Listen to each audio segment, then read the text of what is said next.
Woke up today as usual doing the things I knew I needed to do. I went hospital to get a new cast, and whilst I was going around the doctors, for the first time in my life I applied a principle from a book I was reading called How to Win Friends and Influence People. So whilst my mind was just wandering around, I heard a name and I quickly realised I should try to remember it. So I kept repeating it to myself in my head. This happened twice, and at the end when I said thank you, goodbye, and then the name, I didn't really get much out of it. But I believe if I were to come back tomorrow, or after tomorrow, in 2 weeks or some months and said the name, it would have some type of impact. One, would they feel appreciated? Obviously I can't say for sure, but it's really wholesome to know that when a person is just in their thoughts at night waiting to fall asleep, they'll think of you. They'll think of you calling them by the name because you cared enough to remember. They feel appreciated maybe for the first time in years.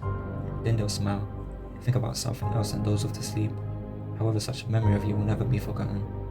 As Dale Carnegie said, remember that a person's name is to that person the sweetest and most important sound in any language. A really wholesome moment for me today, and I'd advise you to remember names of new people you may never see again but could one day encounter. Can you imagine how surprised they would be? I can bet that you've had times where you didn't remember someone's name, and because of it you felt kind of awkward or even guilty. And if not those, can you imagine how good you would feel if you just remembered the name?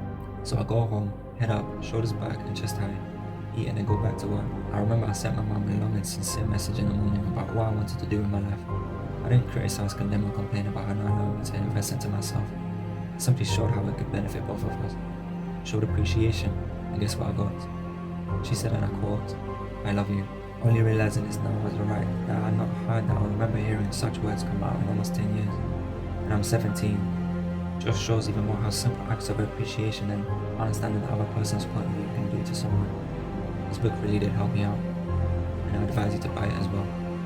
Anyway, it's 7:30 and I gotta meditate. See ya.